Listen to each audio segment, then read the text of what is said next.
Breaking news! The buzz is electric in Baltimore, and I have some important updates you're going to want to hear. The 2024 NFL Draft is over, and let me tell you, Eric DeCosta may have just delivered one of the most complete and strategic drafts we've seen from the Baltimore Ravens in years. If you haven't already, do so now, but only if you've been a Ravens fan for 20-plus years. It's always inspiring to see this fan base representing all generations. If you agree, leave a comment saying, "Go, Ravens!" Okay, let's get right to it, because what I'm about to unveil is nothing short of a masterclass in team building. Eric DeCosta didn't just show up, he dominated. And that's not just my opinion. Former NFL General Manager Mayock publicly praised Baltimore's draft execution on The Rich Eisen Show, noting how the franchise continues to know exactly who it is and how to maintain its identity throughout the draft. And who would know better than Mayock, who built playoff rosters with the Raiders and has called the shots on top picks like Josh Jacobs and Max Crosby. Mayock zeroed in on DeCosta's calculated strategy. Baltimore didn't just reach for needs.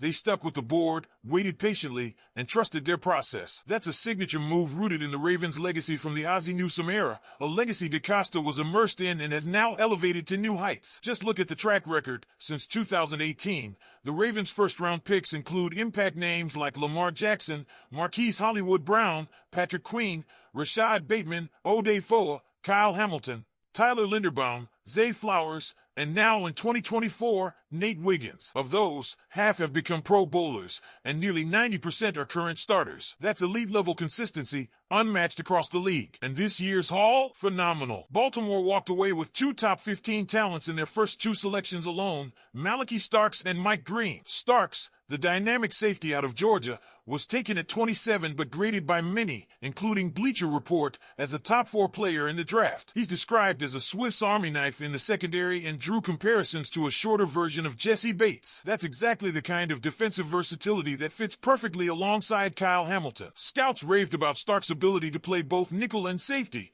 and his football IQ is off the charts. This guy has been an impact player since his freshman year at Georgia. One scout even called him a real weapon with a creative defensive coordinator. Translation? He's built to thrive in Mike Macdonald's scheme. Right after Starks, Baltimore snagged Mike Green, another steal. Drafted at 59, Green was projected by some to go as high as 10 overall. Mayock had him 15th on his board, and Chris Sims even suggested he was a top 10 talent. The edge rusher from Marshall is explosive, technically sound, and relentless off the snap. His pro comp? A shorter Leonard Floyd, but expectations around the castle might already be higher. His angles, bend, and closing speed make him a nightmare for offensive tackles. This guy doesn't just pressure quarterbacks, he gets home. Then there's Emory Jones at pick 91, a player with real long-term upside. Mayock projects him as a potential 8 to 10-year starter at right tackle. While the Ravens already have some solid competition at that position, Jones brings versatility and high-level college experience. Some scouts see him eventually transitioning to guard,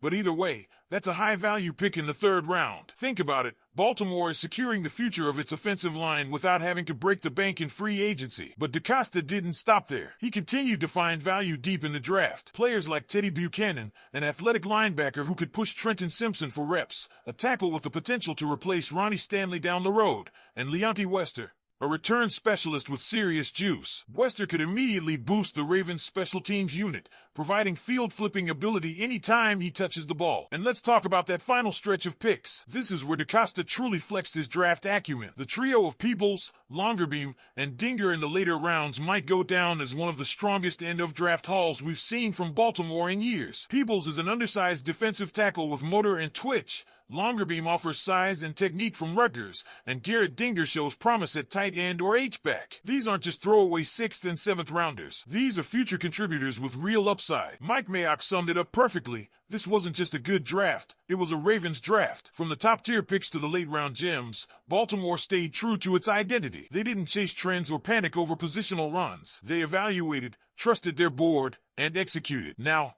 I want to hear from you. Which 2024 Ravens draft pick was your favorite, and where do you see them making the biggest impact this upcoming season? Let me know in the comments below. The draft hype is still rolling, and if you thought the first part of this breakdown was impressive, just wait, because there's even more depth, strategy, and long-term vision packed into this 2024 draft class that we need to unpack. If you haven't hit that like button yet, now's your chance, but only if you consider yourself a true Baltimore Ravens fan, someone who bleeds purple and black no matter what. If that's you, drop a comment saying, Go Ravens! Nos podemos chegar no Super Bowl. Now let's continue breaking down what makes this draft class not just good, but potentially historic. Let's zoom in on one of the most intriguing battles shaping up on this roster, linebacker Teddy Buchanan versus Trenton Simpson. Buchanan isn't a household name yet, but that could change quickly. He's an athletic linebacker with sideline-to-sideline speed, a nose for the football, and enough explosiveness to cover tight ends or running backs. Simpson, who was expected to step into a bigger role this season, now faces real competition. And that's exactly what you want in May. Competition pushing every player to their best. Buchanan is already turning heads internally, and don't be surprised if he earns significant reps early. Now flip to the offensive line again. We've already talked about Emory Jones, but there's more to the story. The Ravens added a tackle insurance player with the potential to replace Ronnie Stanley in the future. While Stanley is still one of the league's better left tackles when healthy, his contract and injury history make this a smart, forward-looking move. It's not about pushing him out the door, it's about preparing for what's next. This kind of planning is classic DeCosta, never scrambling, always thinking ahead. And then there's the quarterback room. No, there's no competition for Lamar Jackson, but the addition of Ball Cone out of Western Michigan is fascinating. Cone isn't coming into challenge for a starting role, but he's got developmental upside that Baltimore clearly values. Strong arm, good mobility, raw mechanics, but there's something there. He's the kind of player who could develop into a reliable backup, maybe even a spot starter down the line. For a team that's seen the value of having depth at QB,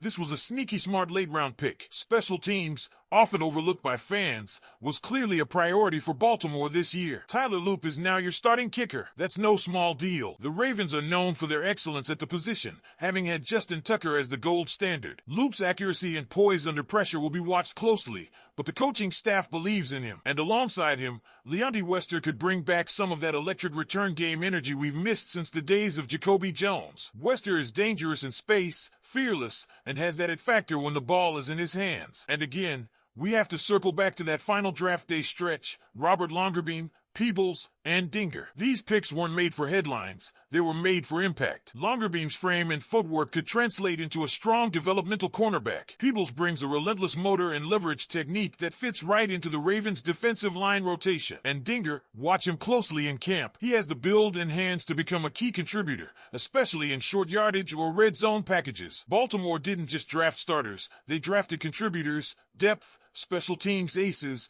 and long-term insurance policies. They drafted with purpose, precision, and with one eye always on the future. The level of scouting, patience, and execution that went into this draft is something Ravens fans should be proud of. So now it's your turn to weigh in. Out of all these storylines, Buchanan versus Simpson, Wester's return potential, Emory Jones' position future, or Ball Cone's upside, what are you most excited to see unfold during training camp and preseason? Drop your thoughts below and let's talk about it. And hey, if you enjoyed this breakdown, make sure you're subscribed to the channel, smash that like button, and check out the other videos on screen right now. This is Ravens Rundown, and we're just getting started. Go Ravens!